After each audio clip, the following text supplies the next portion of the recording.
Hello everyone. Now that we have been introduced to evaluation in this lecture, we will look into an evaluation framework.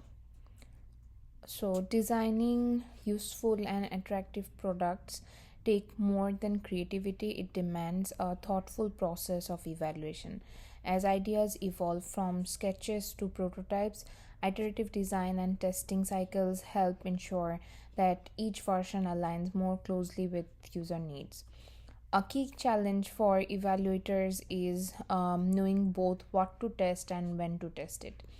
Each product, like Hatchworld, has its own context and different techniques, so different stages of development. To make any product successful, designers must set clear usability and user experience goals, always grounded in an understanding of user behaviors, preferences, and challenges. Evaluation acts as a bridge between designers and users. As designers learn more about users, their design improve, and as users interact with prototypes, their feedback becomes richer. This cycle of creation and reflection builds stronger products. However, practical constraints such as tight deadlines, small budgets, or limited access to users often affect how evaluations are carried out. Even so, careful planning can overcome many of these challenges. To guide this planning, the next chapter introduces the Decide framework, a structured way to think through the goals, methods, and logistics of an evaluation study. Before using any evaluation method, it's important to understand what an evaluation paradigm is. A paradigm represents a set of beliefs and practices that guide how evaluators approach testing. For example, usability testing follows an applied science approach focusing on measurement and control, while field studies focus on observing real behavior in natural settings.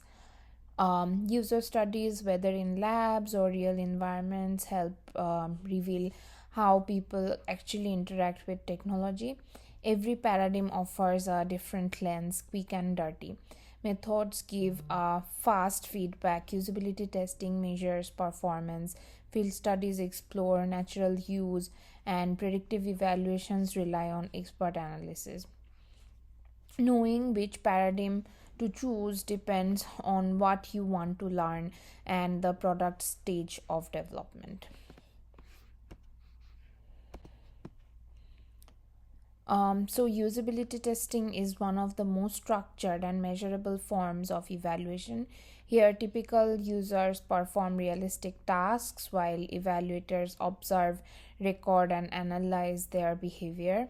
Key data include error counts, completion times, and user satisfaction surveys. These insights are later summarized in a usability specification, a benchmark developers can use for future versions. Predictive evaluations, on the other hand, don't involve users. Instead, experts predict usability problems using established heuristics such as Nielsen's principle. This method is fast and inexpensive, making it attractive for early stages or quick reviews, but it lacks the depth of real user feedback. Both methods complement uh, complement each other. One gives data and other gives expert foresights. Quick and dirty evaluations are informal, but they're powerful. Designers use them to gather quick reactions from users or consultants, checking whether design ideas are liked or make sense. These short sessions save time and provide direction without requiring full testing setup. In contrast, field studies take a deeper approach by observing users in their everyday environments. These studies capture how technology fits into real work or daily routines, revealing insights that controlled lab tests might miss. Techniques like observations, interviews, and ethnography are used to analyze behavior and context. context together, quick feedback and field insights ensure design stay both practical and relevant. Observation is one of the most insightful techniques since it reveals what users actually do, uh, not just what they say. It's often supported by video, notes, or logs. Though analyzing large amounts of data can be challenging, asking users for their opinions complements observation. Through interviews and questionnaires, we understand how they feel about the product. When real users aren't available, experts step in. Using heuristics and role playing our user as users, they quickly identify potential usability issues. In contrast, user testing focuses on measurable outcomes like speed, accuracy, and satisfaction, giving a concrete performance data. Finally, modeling techniques such as GOMS allow evaluators to predict interaction efficiency even before building a prototype. So, together, these techniques ensure a balanced understanding of usability and user experience.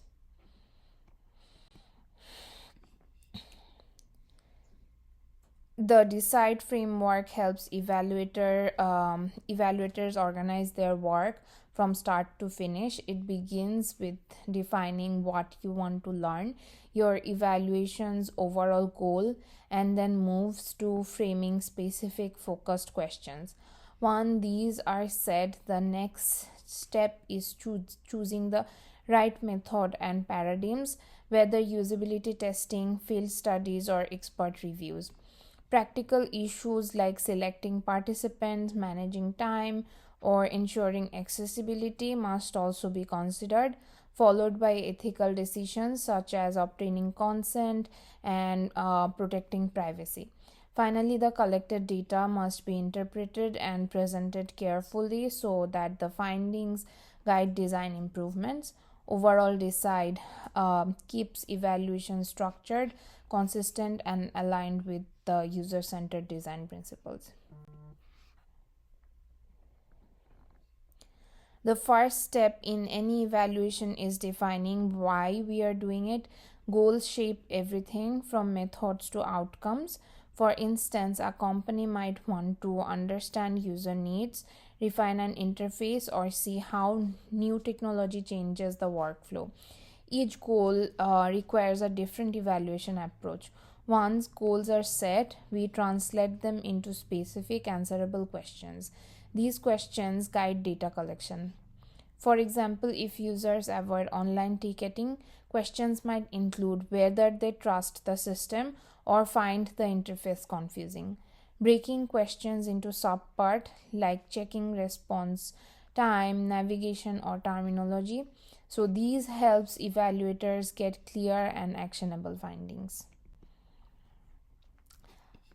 Next, after defining goals and questions, the next step is to decide which evaluation paradigms and techniques to use.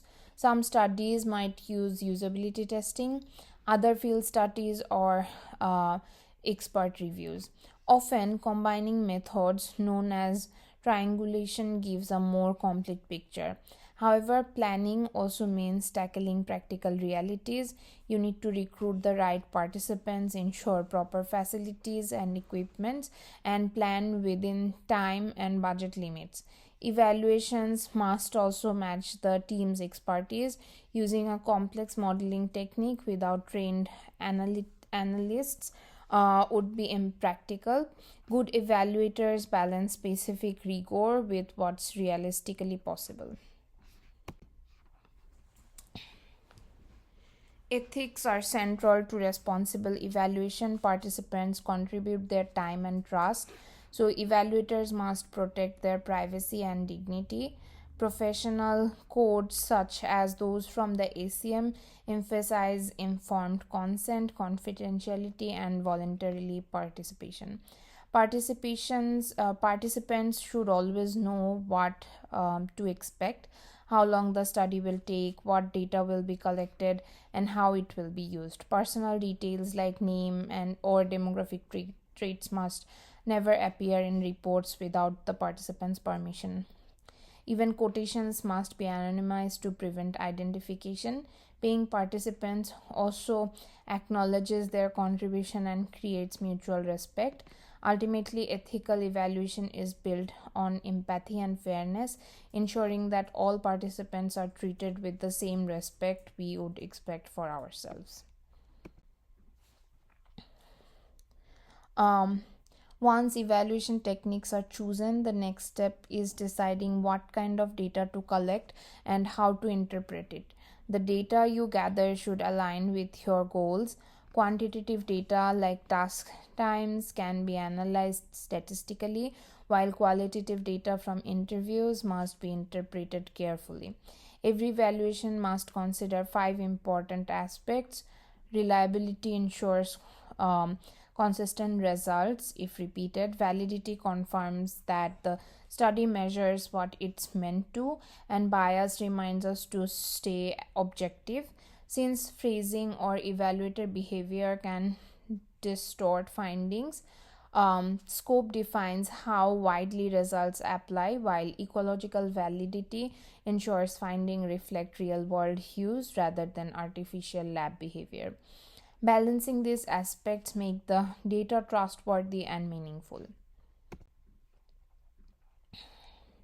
After analyzing the data, the final responsibility is presenting it clearly to the development team. Findings should highlight key usability issues and suggest actionable improvements. Before reporting results, double check for accuracy, clarity, and representativeness.